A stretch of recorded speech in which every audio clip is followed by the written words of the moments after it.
Today we're talking about interpersonal aggression, chapter 10. Sorry that I'm a little bit late. Anyway, so let's get into this.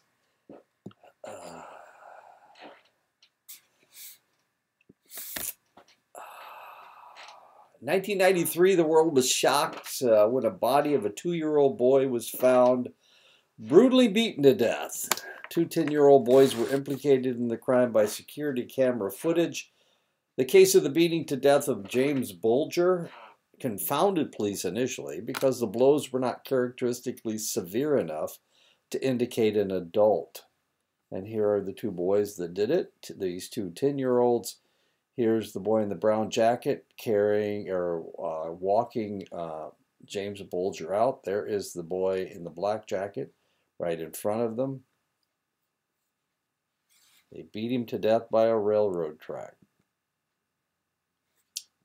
They wanted to see if they could do it, if they could actually kill somebody by beating them to death at age 10.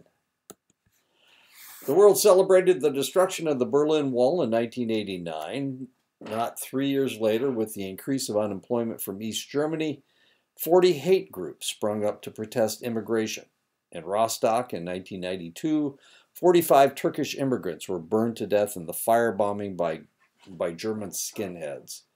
And that's a picture of them actually lighting the place on fire. And that's what a skinhead looks like in Germany. Tension between the majority Hutu and the ruling Tutsi of Rwanda had been going on for centuries. Periodic massacres had taken place between the military and the Hutu. In 1994, when a Hutu government came to power, the Hutu went on a rampage that took 750,000 lives. Most of them were Tutsis. And they did it with machetes, as weird as that may seem. And this is a picture of people immigrating to Uganda, trying to get away from the violence. Researchers were shocked to discover that a Canadian survey in 2018 showed that 44% of the married women had experienced physical and sexual assault from their spouses. The Canadian image of politeness took a heavy blow.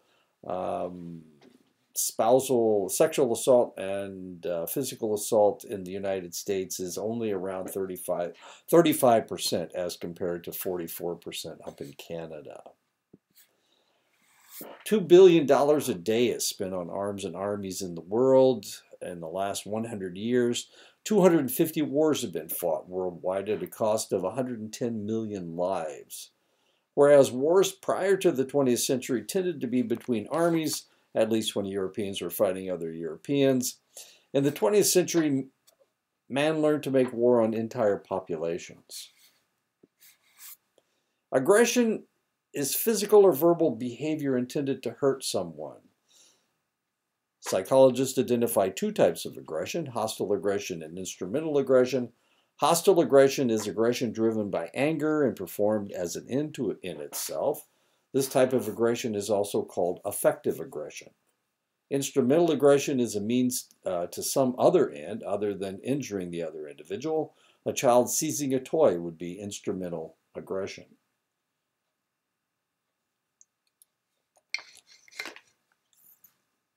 Direct aggression refers to overt forms of aggression such as physical aggression, hitting, punching, kicking, etc. And verbal aggression, name-calling, denigration, etc. Indirect aggression is aggression that is social in nature, social ostracism, deliberate social exclusion. Relational aggression uses aspects of a relationship to cause harm to another person and has elements of both direct and indirect aggression. This form of aggression involves using social ostracism and rejection, which is indirect aggression, but can also be directly confrontational, direct aggression. An example of the direct aspect of relational aggression occurs when a child tells another child that they will stop liking them unless the other child does what they want. In some forms of aggression, the target is harmed verbally through gossip, character assassination, damage to the victim's property, or interference with the victim's advancement toward a goal. This form of aggression is called symbolic aggression. For example, if a person spreads rumors about a coworker in order to keep her from being promoted, the person has used symbolic aggression. A form of aggression is sanctioned aggression. A soldier killing an enemy soldier in battle engages in sanctioned aggression. Self-defense, which occurs when a person uses aggression to protect themselves or others from harm, is another example of sanctioned aggression. Society declares that in certain situations, aggression is acceptable, even mandatory. A soldier who refuses to engage in aggressive behavior may be subject to disciplinary action or even have their military service abruptly ended. And of course, this is a picture of the Civil War between the North and the South. Brian Mullen analyzed information from 60 lynchings that took place in the United States between 1899 and 1946 and discovered that the larger number of people that attended the lynchings, the more vicious the murder and mutilation, as you can imagine.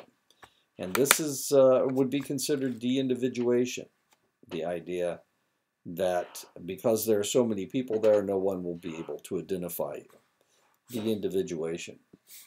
De-individuation can be seen with youth gangs, soccer fans, especially in England, soldiers, urban rioters, school children in Scandinavia, strangely enough. It's called mobbing. The children will repeatedly harass or attack an insecure and weak schoolmate. Mob rules with a pack mentality even in Scandinavia among toddlers, as weird as that seems. Now, strangely enough, the Scandinavian countries have been adjudged the happiest countries in the world, literally in the world, and all of the Scandinavian countries come in, 1, 2, 3, 4, and 5. As weird as that may seem, Denmark, Sweden, Norway, Finland, and Iceland. And there you go, mobbing, something we don't see in other places. Another type of aggression is bullying. Bullying is aggression that is intentional, repetitive, and directed toward an individual of lower power. According to the Bureau of Justice Statistics, around 20% of students between 12 and 18 in the United States reported being the victim of bullying in school, with more females than males reported being bullied. Another form of bullying is cyberbullying, which is when bullying takes place via an electronic device. Approximately 12% of public school students report being the victim of cyberbullying. Once again, more females than males report being victims of cyberbullying.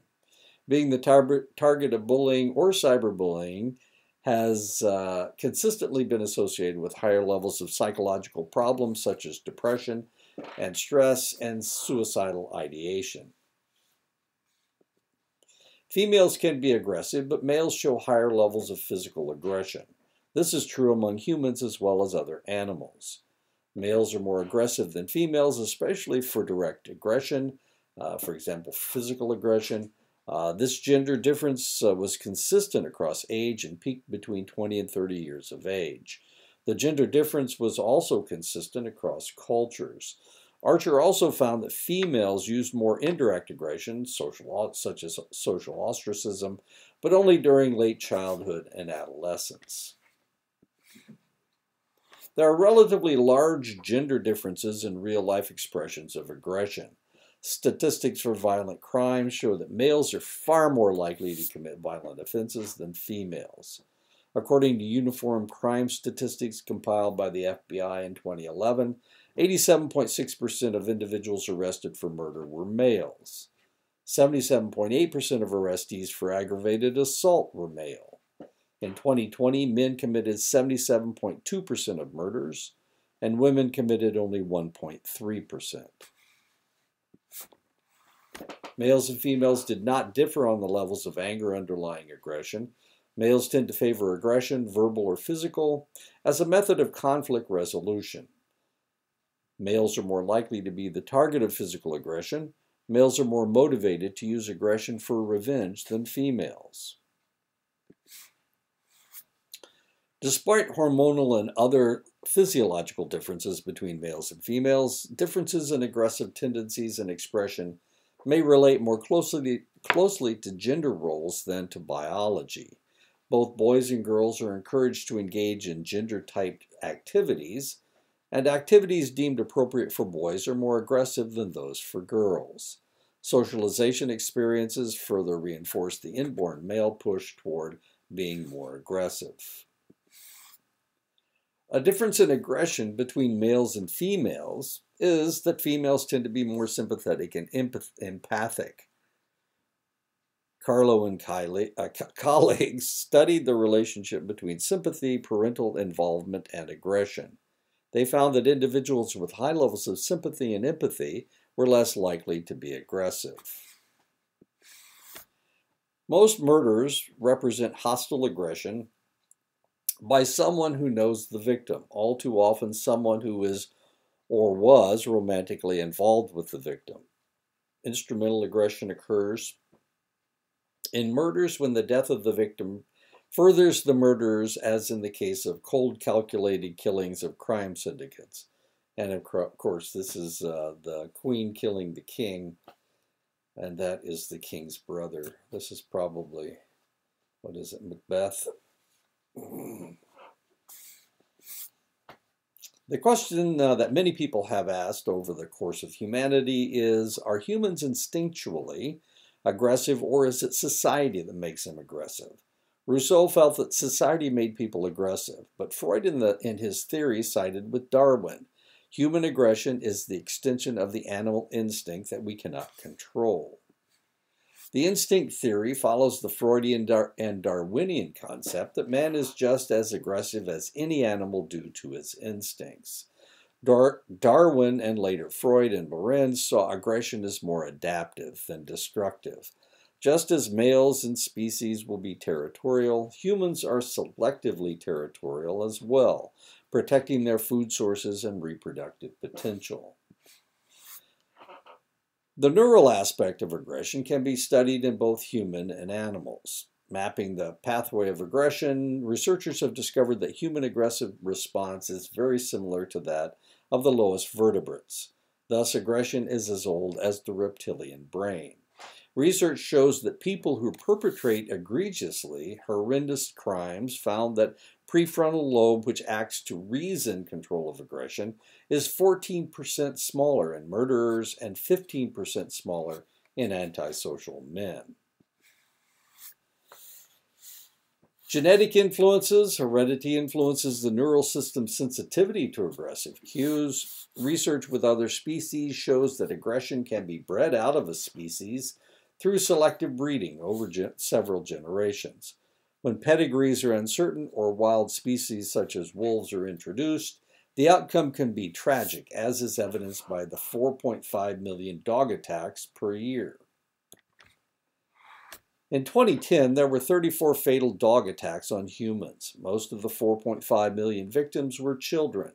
Half had been bitten in the face. From 1982 to 2004, the Presa Carneiro were involved in only 30 attacks, but 6 of them led to death. As you can see, it's a very large dog, and it has very large teeth. Between 1982 and 2006, German Shepherd and German Shepherd mix were involved in 94 attacks, and 13 resulted in death. Between 1982 and 2006, Pit Bulls were involved in 1,110 attacks, and 104 resulted in death. Between 1982 and 2006, Rottweilers were involved in 409 attacks, and 58 resulted in death. This is a picture of Russian women holding domesticated foxes. The fox is a wild breed, of course, and most foxes are very aggressive, are relatively aggressive. But the Russians were able to breed aggressiveness out of the foxes. And as you can see, it was really kind of interesting because when they were selecting aggressive foxes and unaggressive foxes, one of the things that they found was the closer they were to the fox, the red fox, the natural coloring of the red fox, the more aggressive the animal was. The farther away they got from the natural coloring, the less aggressive they were. Now, my mother used to say that if a cat looked like a tiger, then the cat would probably be more aggressive. And that's what she discovered with her pet animals. The farther away from the tiger-striped cat, the less aggressive that they were. Now, the other thing that was interesting was the ears. You can see the pointed ears on the natural fox or on the red fox. As the dog became less and less aggressive, the ears got larger and droopier, as strange as that may seem. Now, as the Russians were developing a breed of non-aggressive fox, at the same time they were breeding aggressive foxes, hyper-aggressive foxes, and one of the things that they had to do was euthanize all the aggressive foxes because they were uncontrollable. But as you can see, these other foxes are more like puppies.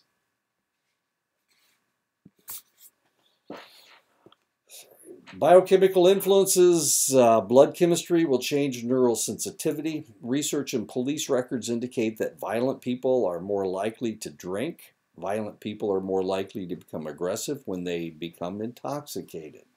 Intoxicated people are more likely to give a stronger shock when instructed to shock a person, get angrier when they think about a relationship conflicts.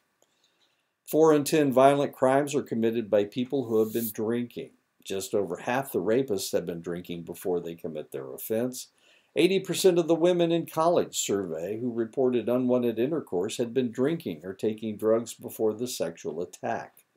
In 65% of homicides and 55% in-home fights and assaults, one or both of the individuals involved were drinking. Alcohol is inhibitory. Unfortunately, what it normally inhibits is the individual's reasoning powers.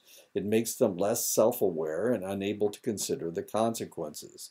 And if you've ever been around somebody that was falling down drunk, whatever they did that the day, they couldn't tell you why they did it. Dancing with a lampshade on their head is the traditional way of looking at these individuals, but a lot of times people just do not remember what they did and why they did it, especially why they did it. Testosterone is also part of the biochemical mix. Aggressive males given drugs to lower their testosterone lose their aggressive tendencies. These individuals tend to be edgier, more impulsive, with a lower tolerance for frustration. People with a high testosterone we're talking about. When the testosterone level begins to decline, aggressive tendencies begin to decline as well. Men convicted of unprovoked violent crimes tend to have higher testosterone levels than men who commit nonviolent crimes. Males past puberty with high testosterone levels are more prone to delinquency, hard drug use, and aggressive responses to provocation. In contrast to the aggression-causing testosterone, serotonin is a neurotransmitter that controls the effects of testosterone in the hypothalamus. Low serotonin levels have been found in violence-prone children and adults. In other words, the controlling neurotransmitter is not controlling the testosterone. People at lower socioeconomic levels tend to have low serotonin levels, lower control. The other thing that we know about the hypothalamus, that's where your sex drive comes from, your hypothalamus, and it is testosterone in your hypothalamus that causes your sex drive. So if you get an excess amount of serotonin in your system, it will deplete your sex drive. And of course, we have seen that in cases where an individual is taking an SSRI, a selective serotonin reuptake inhibitor. It can make the individual impotent or certainly lower their sex drive. The frustration aggression theory was first purported by Dollard and Miller just before World War II. The theory states that when someone is frustrated, they are blocked from achieving their goal-directed behavior. They respond with aggressive behavior. Often the aggression is not directly aimed at the frustrating entity, but is displaced on someone else. It is redirected at someone less dangerous. People living in fragile economic or political environments, people of low socioeconomic status, tend to react to economic disappointments with aggressive behavior, often in the form of crime. Usually these individuals suffer from deprivation, the realization that they don't have what someone else has. Relative deprivation is the realization that one does not have what a comparable entity has. And that is true of wealthy people. Wealthy people can be just as aggressive as poor people, and the reason is because they're not as they don't have what everybody else has. All the other rich people have is what I mean. When aggressive acts are rewarded, the individual may learn to act aggressively in the future. This occurs in youth hockey or on playgrounds or with terrorists. When terrorists are negotiated with, terrorist acts begin to increase. When they're punished, they tend to decrease.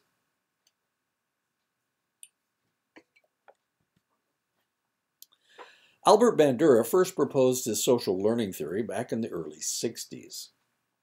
His experiments with children modeling aggressive behavior has changed the way that we look at violent television programming and violent sporting events.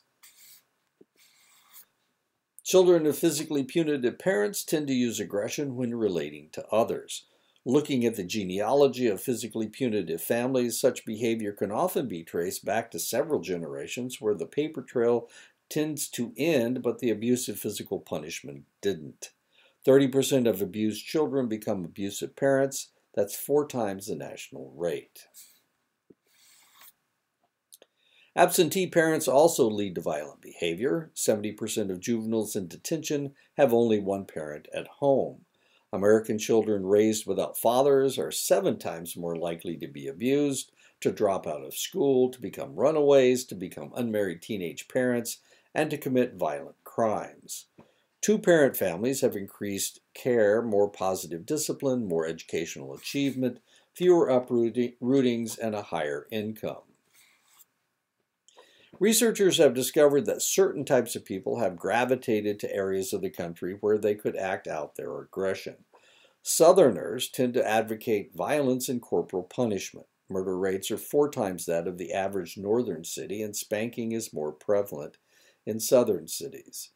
18% of non-white and 36% of white Southerners believe that a man has the right to kill to protect his home, and are twice as likely to own a gun as a Midwesterner.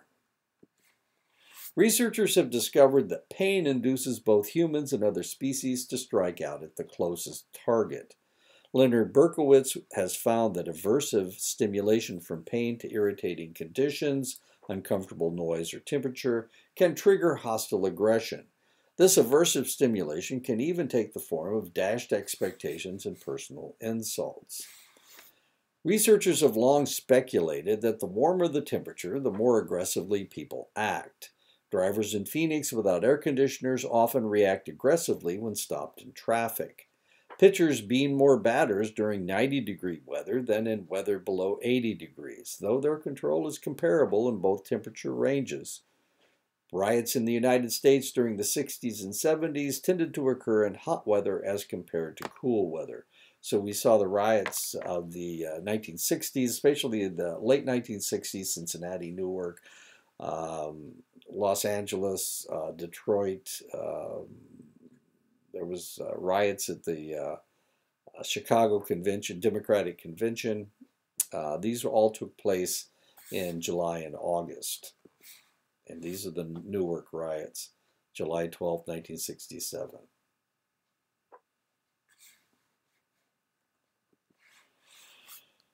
When people are attacked or insulted, they're more likely to respond with aggression. Crowding is the feeling that there is too little space per person.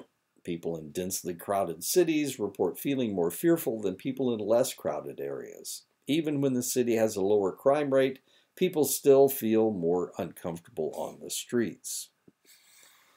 Researchers have discovered that aroused states, despite the cause of the arousal, will lead to a more aroused state if an emotional cue is introduced.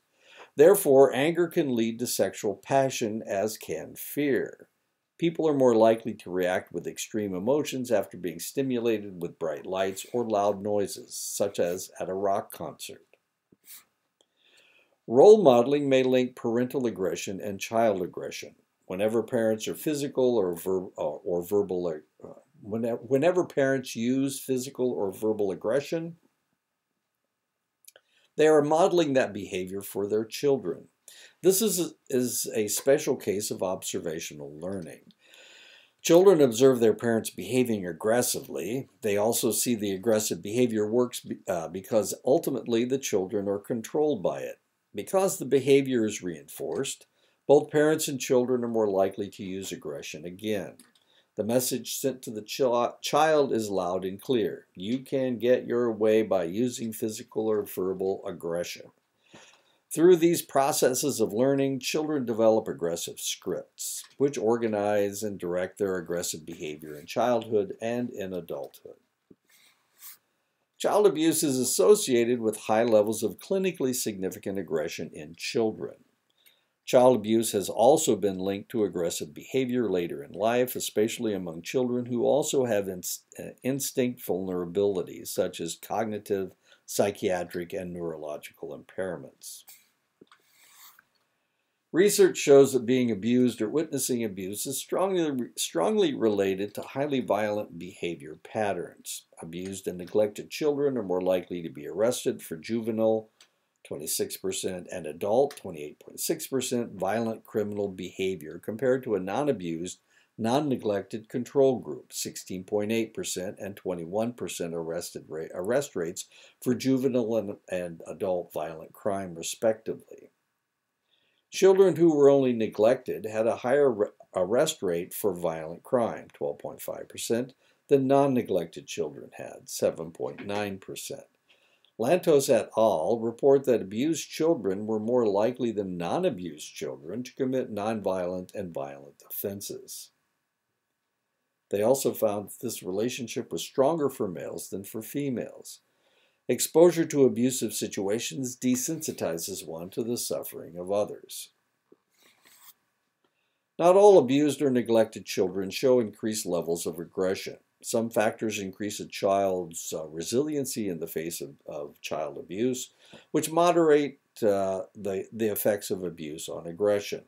Abused children who show pro-social behaviors show fewer signs of psychological problems, for example, depression and somatic problems.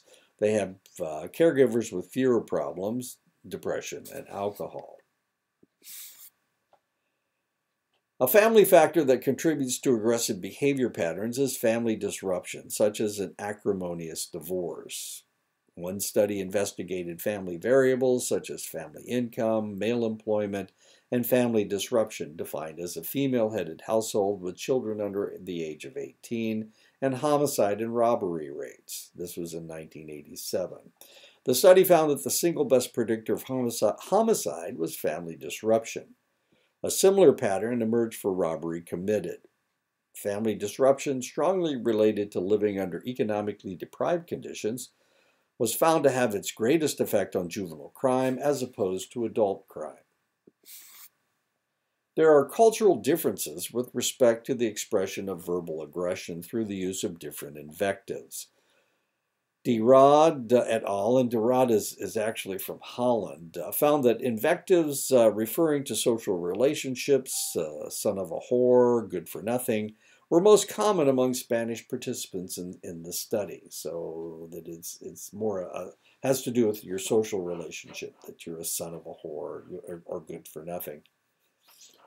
And that's in Spain. Participants in the study from the Netherlands seem to prefer invectives relating to the genital region, for example, prick or scrotum cleaner. To tell you the truth, I played soccer in Europe against a lot of different guys, and nobody ever called me a scrotum cleaner, but that's I didn't play against that many Dutchmen. They're big. Dutch people are really tall. They also swear using deadly diseases. You are like the plague. You are a cancer, and that is the Dutch. Study per now. I actually was stationed in Germany, so I played a lot of soccer against a lot of Germans. Study participants from Germany prefer invectives targeting the anal region, as weird as this sounds. So asshole is huge as far as the Germans are concerned. And scatology, they talk a lot about what comes out of your anus. So shit, which is actually the word in German is Scheiße. Heaven, ass, and yarn, which nobody ever said that to me. But a dung guy, they call me Scheißemann. They call me that from time to time. And social inadequacies such as a spastic and an ass violin, as weird as that sounds. Yeah, I've been called a lot of different things. Scheißkopf is a big one. That means shithead in German. Especially if you beat somebody, they'll yell something at you. Now it's supposed to make you mad, but of course, it's really kind of funny to be called something that you have no idea what they're talking about. I played against a lot of people that were Hispanic as well. They like to refer to you as a weakling. Flaco is real popular among Hispanic players, calling you Flaco. The United States encompasses many different cultures, but one of the more extreme differences is the difference between the more violent culture in the South and the less violent culture in the North. Statistics show that white male Southerners are more violent than white males in other parts of the country. Close behind Southerners are select Western states. The more conservative the state, the more like Southerners they are. One explanation for the violent Southern and Western cultures is that the South and West were settled by Europeans from herding cultures that live by a culture of honor, where success can only be achieved by protecting your herd with excess violence to scare away would-be thieves. Now this is, we talk about this a lot in cultural psychology. We actually talk about this in cultural psychology as well. States with strong culture of honor dynamics show that they have higher homicide rates. The state with the highest homicide rate per capita is actually South Carolina. Demonstrated higher testosterone levels when insulted. Southern and Western states had more lax gun control laws, more lenient laws concerning using violence for self-defense and protection of property, more lenient laws for domestic violence offenders, where disciplining one's wife is used as a justification for male perpetrators of domestic violence, and a greater tolerance for the use of corporal punishment. The argument-related school shootings are more frequent in culture of honor states. 75% of school shootings have taken place in American states with relatively strong cultures of honor. Parents play the major role in the socialization of children and probably contribute most heavily to the development of aggressive scripts, though children are exposed to other models as well. Research suggests that there is a link between exposure to television violence and aggressive behavior. Evidence also suggests that the link between watching violent programming and aggression persists from childhood through adolescence into adulthood.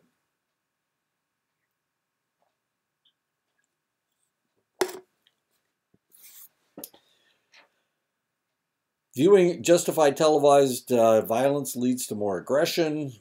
This has to do with violence in television. Viewing violence with inaccurate consequences leads to more violence. Viewing plausible violence leads to more aggression. The effect of televised violence is stronger for studies conducted outside the United States than those conducted in the United States.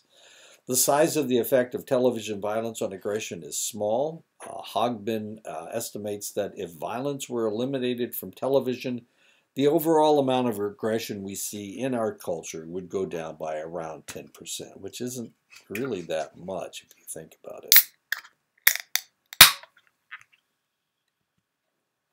Indirect aggression is portrayed on television and is shown more frequently at 50.6% of the time than physical, 17.8%, or verbal aggression, 31.6%.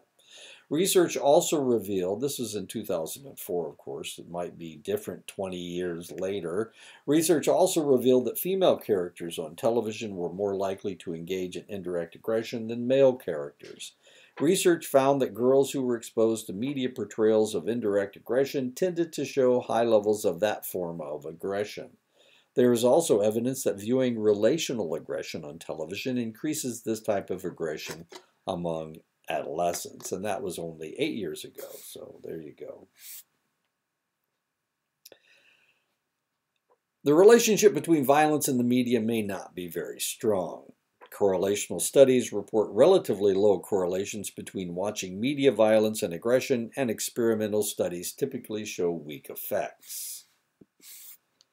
Although watching violence on television is associated with increased aggression, there is evidence that watching television is also associated with socially appropriate behavior such as cooperative play or helping another child. Other variables such as parental aggressiveness and socioeconomic status also correlate significantly with aggression. One 3-year study conducted in the Netherlands found that the small correlation between violent television viewing and aggression, where R was 0.23 and 2.9 for boys and girls respectively, virtually disappeared when children's pre-existing levels of aggression and intelligence were taken into account. Many studies of media violence and aggression are correlational and cannot be used to establish a causal relationship between these two variables. Other variables such as parental aggressiveness may contribute causally to both violent television viewing and aggression in children. Many popular games involve moderate to high levels of violence. The popularity of video games containing highly realistic violent content has raised concerns about the effects of such games on children's behavior. A major concern is that exposure to these realistic, violent games can cause children and adults to behave aggressively. Does exposure to violent video games increase aggression? The answer to this question is that it can.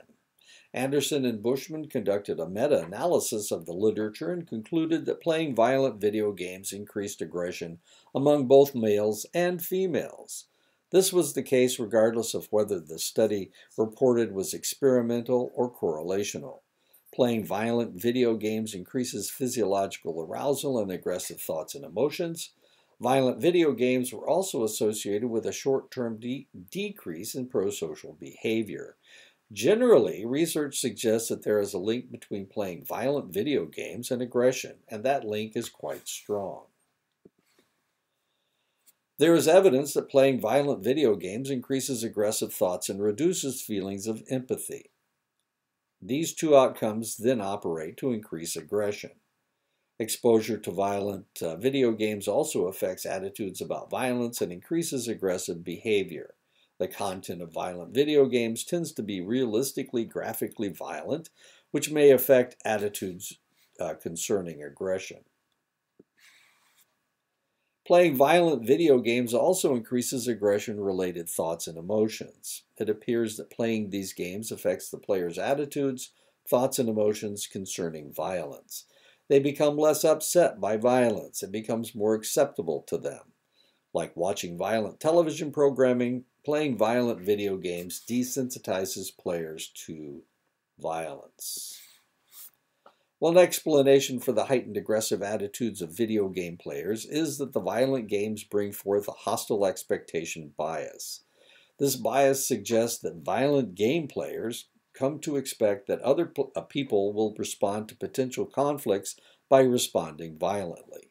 The games condition them to expect that others will also act violently. Many groups have protested the depiction of violence against women in pornographic magazines, movies, and on the internet. These groups claim that such sexually explicit materials influence the expression of violence, particularly sexual violence, against women in real life. Sexually explicit materials are those specifically created to produce sexual arousal. Sun et al. In 2014 found that the more pornography men watched, the more likely it was that they would use what they saw in the video during sex with their partners, request specific pornographic sexual acts from their partners, and use pornographic imagery during sex to maintain arousal. In research by Donnelly and Fraser in 1998, 320 college students responded to a questionnaire concerning arousal to sadomasochistic fantasies and acts. The results showed that males were significantly more likely than females to be aroused by fantasizing about and engaging in sadomasochistic sexual acts. Males scored higher than females on measures of being dominant during sex, participating in bondage and discipline, being restrained, and being spanked. A 2015 poll found that 31% of women reported viewing porn every week or so, with another 30% indicating they view porn a few times a month. There is more evidence that women who view pornography are more likely than those who do not to engage in sexual coercion.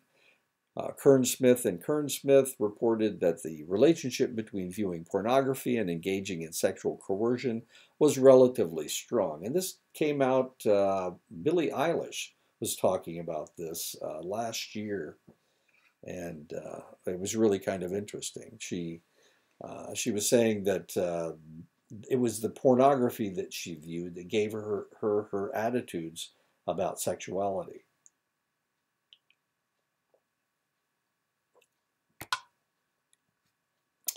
Besides increasing violence against women, exposure to sexually violent material fosters attitudes, especially among males, that tacitly allow rape to continue. There is a pervasive rape myth in the United States society which fosters such beliefs as only bad girls get raped. If a woman gets raped, she must have asked for it. Women cry rape only when they've been jilted or have something to cover up. When a woman says no, she really means yes. Men are more likely than women to accept the rape myth. Media portrayals of sexual violence do contribute to rape myths and attitudes. A survey of male fraternity members found a small but statistically significant positive correlation between viewing sadomasochistic or rape pornography and acceptance of the rape myth. Viewing such pornography was also positively correlated with the likelihood, self-reported, of committing a sexually violent crime. In other studies, viewing sexually explicit violent films increased male but not female participants' acceptance of violence against women. Now you got to understand that a lot of this research was done back in the 80s before the internet, and now that we have the internet, we have a lot more people viewing pornographic videos than we ever did before. So these studies are a little bit dated, and they probably need to be updated. Media portrayals of a woman enjoying sexual violence had their strongest impact on males who were already predisposed to violence against women. Men who are likely to commit rape also have beliefs that support the rape myth, such as a belief that rape is justified in the perception that the victim enjoyed the rape. And you gotta remember, this is all 30 years ago. That's more than that. It's more like 40 years ago. Psychological characteristics that play a part in a man's inclination to express sexual aggression against women: dominance as a motive for sexual behavior, hostility toward women, accepting attitudes toward sexual aggression, antisocial characteristics or psychoticism, sexual experience, physiological arousal to depictions of rape. Whether an individual will be sexually aggressive is mediated by several factors. Dean and Malamuth in 1997 found that males who are at risk for sexual violence against women were most likely to behave in a sexually aggressive way if they were also self-centered. A high-risk male who is not self-centered but rather is sensitive to the needs of others is not likely to behave in a sexually aggressive way. Malmuth, Heavey, and Lenz in 1993 found that males who are high in empathy are less likely to show arousal to scenes of sexual violence than males who are low in empathy. Exposure to mild forms of nonviolent erotica tends to decrease sexual aggression against women. Exposure to explicit sexually violent erotica tends to increase sexual aggression against women, but not against men. And this, of course, is Dakota Johnson, who was in 30 Shades of Grey. I think it's 30 Shades of Grey. 50 Shades of Grey. Sexual aggression. Individuals who are angry or are more likely to be more aggressive after viewing sexually explicit or violent materials than are individuals who are not angry. Male college students are aroused by depictions of rape. However, men who show a greater predisposition to rape are more aroused, especially if the woman is portrayed as being aroused herself.